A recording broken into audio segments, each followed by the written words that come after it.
Herkese merhaba. YouTube kanalıma yeniden hoş geldiniz.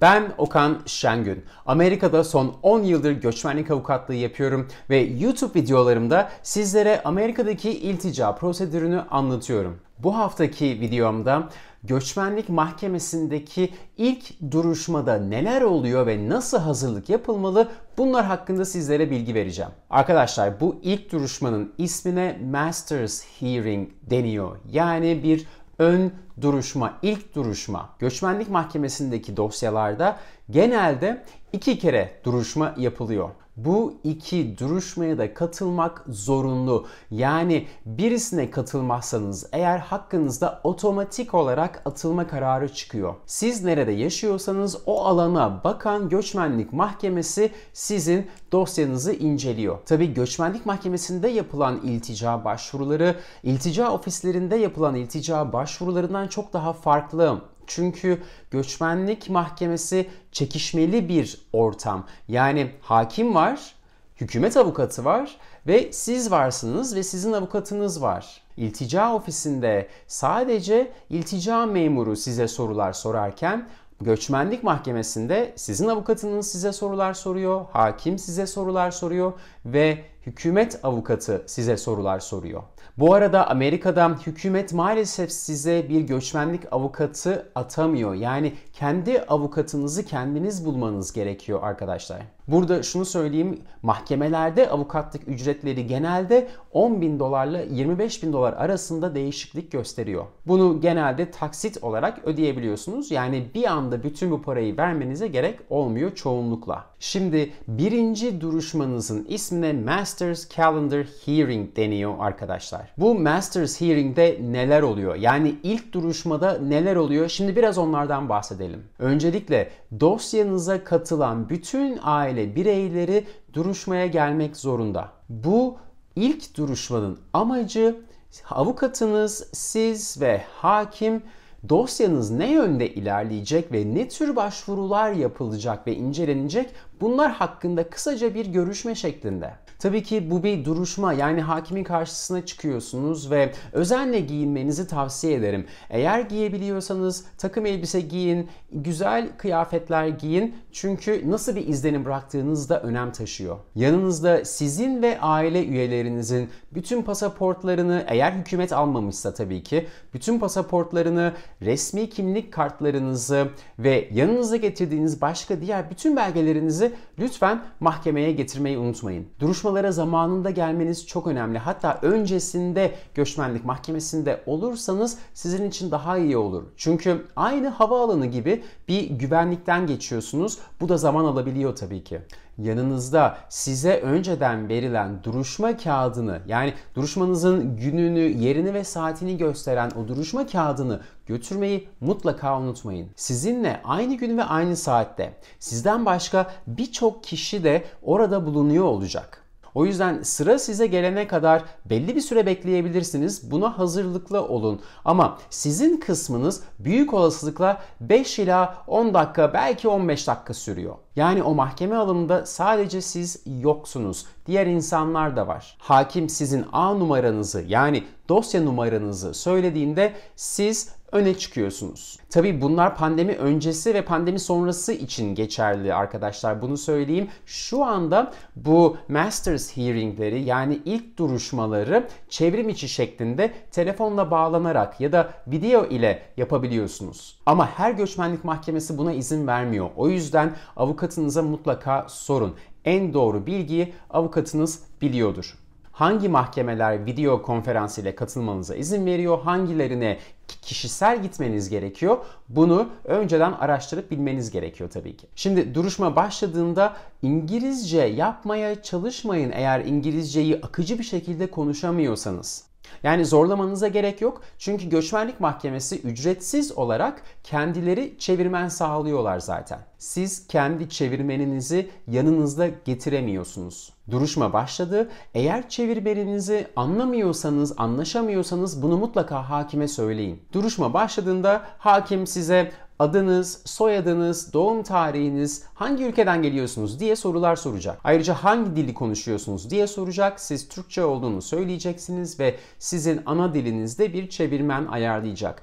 Bu ilk duruşmalarda çevirmenler genelde onlar da telefonla bağlanıyorlar zaten. Bu duruşmada yine şunu soracak size. Bu gördüğünüz avukatın sizi temsil etmesini istiyor musunuz, istemiyor musunuz diye. Sizin avukatın orada bulunmasına ve sizi temsil etmesine onay vermeniz gerekiyor. Evet, avukatımın beni temsil etmesini istiyorum demeniz yeterli. Tabii burası bir mahkeme ve size belirli suçlamalar yapıyorlar. Hakim size yapılan suçlamaları tek tek okuyacak. Burada panik olacak hiçbir şey yok. Burada genelde diyecek ki Amerika'ya sınırda geldiniz ve iltica başvurusu yaptınız, vizeniz yoktu veya Amerika'ya turist olarak giriş yaptınız, turist statünüz bitti ve statüsüz olarak yakalandınız. Bu şekilde bunlara suçlama deniyor ama aslında bir suçlama değil. O yüzden korkulacak herhangi bir şey yok. Burada önemli olan durum şu. Bazen hatalar olabiliyor. Siz turist olarak girmişsinizdir ama öğrenci olarak girdiniz diye yazıyor olabilir o belgenin üzerinde.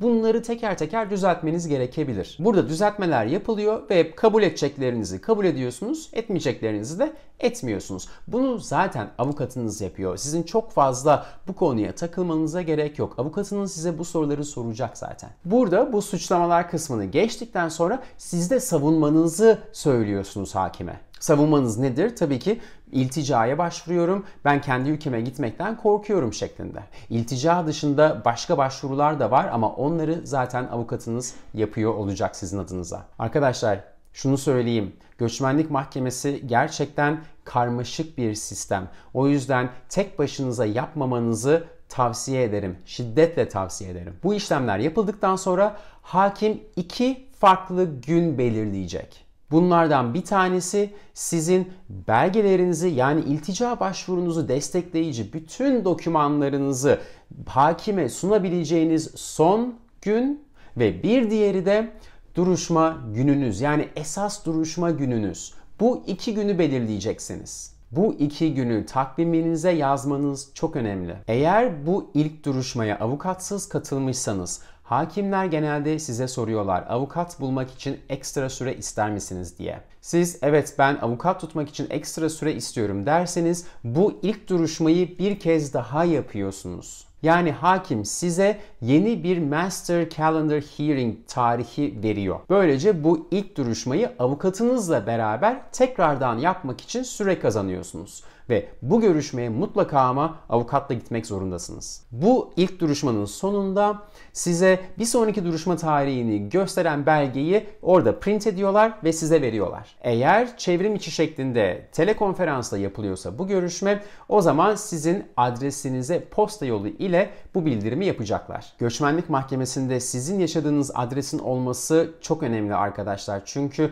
göçmenlik mahkemesi size duruşma tarihlerini posta yoluyla bildiriyor. Ve bazen bu tarihlerde değişiklik, oynama olabiliyor. Bir görüşme tarihinizi iptal edip onu daha erkene ya da daha sonraya alabiliyorlar. Ve siz eğer o tarihi kaçırırsanız hakkınızda otomatik olarak atılma kararı veriliyor. O yüzden eğer taşınırsanız mutlaka avukatınıza taşındığınızı bir an önce bildirin ki avukatınız da bunu mahkemeye bildirsin. Bu duruşma bitmeden önce hakim şunu soracak. Siz eğer sizin hakkınızda atılma kararı verilirse hangi ülkeye gönderilmek istiyorsunuz? Böyle bir soru soracak size. Bu soruya hiçbir zaman kendi ülkeniz demeyin arkadaşlar. Siz Türkiye'ye dönmekten korktuğunuz için ilticaya başvuru yapıyorsunuz. O yüzden bu soruya Türkiye cevabı vermeyin. Zaten hakim sonra Türkiye'yi atılacağınız yani gönderileceğiniz ülke olarak kayıtlara geçirecek. Bu tamamen teknik bir konu. O yüzden çok fazla takılmanıza gerek yok. Sadece Türkiye dememeniz yeterli. Evet, ilk duruşmada yaşananlar bu şekilde. Sizin iltica başvurunuzun esasına ilişkin herhangi bir sorgulama yapılmıyor. Bu aklınızda olsun. Dokümanlarınızın hazır olmasına gerek yok bu ilk aşamada.